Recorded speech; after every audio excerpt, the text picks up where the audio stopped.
வணக்கம். இன்னைக்கு நம்ம பார்க்க போகிற சமையல் என்னன்னு பார்த்தீங்கன்னா, ஒரு அருமையான சட்னி ரெசிபி தான். அதுவும் இந்த மழை நேரத்துக்கு ஏற்ற ஒரு சூப்பரான சட்னி, தூதுவளை சட்னி.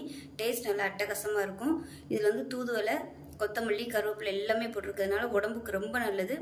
சளி பிரச்சனை இருந்துச்சுன்னா வாரத்தில் ஒரு 3 நாள் இந்த சட்னி வந்து எடுத்துகிட்டு வந்தீங்கன்னா ரொம்பவும் ஆரோக்கியமாக இருக்கலாம். குழந்தைகளுக்குலாம் வந்து இந்த மழை நேரங்களில் அடிக்கடி சளி பிடிக்கும். இந்த மாதிரி சட்னியை செஞ்சு கொடுங்க. நெஞ்சில் உள்ள சளி எல்லாமே வெளியே போயிடும். ஸோ வாங்க இந்த அருமையான தூதுவளை சட்னி எப்படி செய்யலாங்கிறத பார்க்கலாம். இப்போ ஒரு பேன் எடுத்துக்கலாம். பேன் சூடானதும் ஒரு 3 டீஸ்பூன் அளவுக்கு எண்ணெய் விட்டுக்கலாம். எண்ணெய் லேசாக சூடாக ஆரம்பித்ததும் நல்லா ஒரு 2 டேபிள் ஸ்பூன் அளவுக்கு உளுந்து சேர்த்துக்கலாம். உளுந்து சேர்த்துட்டு நல்லா பொன்னிறமாக வறுத்துக்கலாம். உளுந்து நல்லா செவக்க ஆரம்பிச்சிருச்சு. இதில் 1 டீஸ்பூன் போல் சீரகம், 1/4 டீஸ்பூன் மிளகு சேர்த்துக்கலாம். இதையும் சேர்த்து நல்லா வறுத்துக்கலாம். இப்போ இது கூடவே 1 டேபிள் ஸ்பூன் அளவுக்கு வர கொத்தமல்லி சேர்த்துக்கலாம்.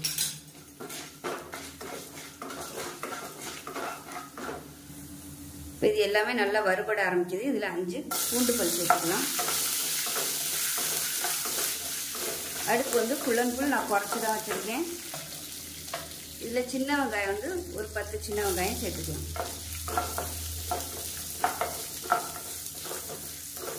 இது கூடவே ஒரு நெல்லிக்காய் சைஸுக்கு, அதாவது சின்ன நெல்லிக்காய் சைஸுக்கு புளி சேர்த்துக்கலாம். இது கூடவே நல்லா ஒரு கொத்து கருவேப்பிலை சேர்த்துக்கலாம். அதே மாதிரி ஒரு கொத்து கொத்தமல்லி இலையும் சேர்த்துக்கலாம்.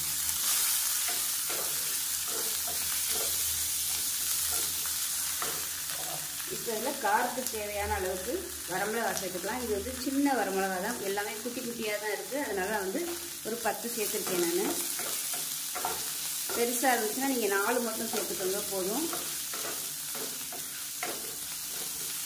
இப்போ எண்ணெய் கொஞ்சம் பத்தாத மாதிரி இருக்குது, நல்லா கொஞ்சமாக எண்ணெய் ஊற்றலாம்.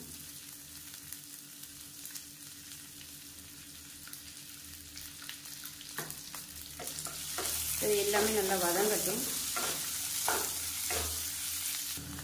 இப்போ இது கூடவே அதில் ஒரு 2 டேபிள் ஸ்பூனுக்கு துருவின தேங்காய் சேர்த்துக்கலாம்.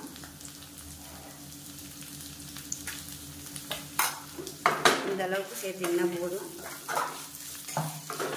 இதையும் லேசாக வறுத்துட்டு தூதுவளை இலை வந்து பார்த்திங்கன்னா தனித்தனியாக இலையை மட்டும் கட் பண்ணிவிட்டு நல்லா தண்ணியில் அலசிட்டு எடுத்து வச்சுருக்கேன்.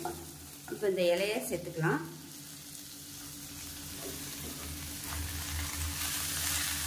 இதையும் சேர்த்து நல்லா வதக்கிக்கலாம். இப்போ இந்த இலை வந்து நல்லா அப்படியே சுருங்கி கலர் சேஞ்ச் ஆகி வரும், அந்த அளவுக்கு வதக்கிக்கலாம்.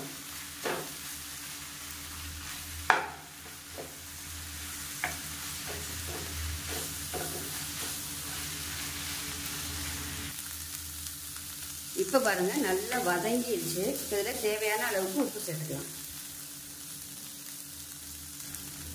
இப்போ உப்பு சேர்த்துக்கலாம். அவ்வளோதான். கேஸ் அமர்த்திட்டு ஆற விட்டுட்டு நல்லா அரைச்சிட்டு பார்க்கலாம். உங்களுக்கு வந்து எப்படி தேவையோ அதுக்கு தகுந்த மாதிரி அரைச்சிக்கோங்க.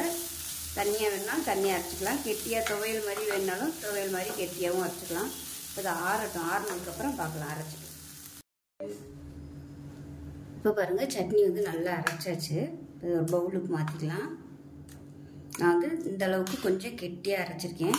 இது நீங்கள் தண்ணியாக வச்சுக்கிறதுனாலும் வச்சுக்கலாம். துவையில் அரைக்கிறதா இருந்தால் இன்னும் கூட நீங்கள் கெட்டியாக வச்சுக்கலாம். இதை வந்து அப்படியே சாதத்தில் போட்டு பரட்டி சாப்பிட்டீங்கன்னாலும் சூப்பராக இருக்கும். இப்போ மிக்சியை அலசிட்டு கொஞ்சமாக தண்ணி சேர்த்துக்கிறேன்.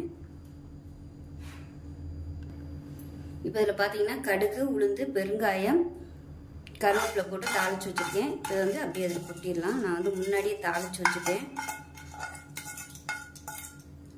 அவ்வளோதான். அருமையான தூதுவளை சட்னி ரெடி ஆயிடுச்சு. இது வந்து இட்லி, தோசை, சாதம் எல்லாத்துக்குமே வந்து தொட்டு சாப்பிட்டோம்னா சூப்பராக இருக்கும். சாதத்தில் வந்து இதை போட்டு பரட்டி சாப்பிடுங்க, அவ்வளோ அருமையாக இருக்கும். பசங்களுக்கெல்லாம் இது மாதிரி செஞ்சு கொடுங்க.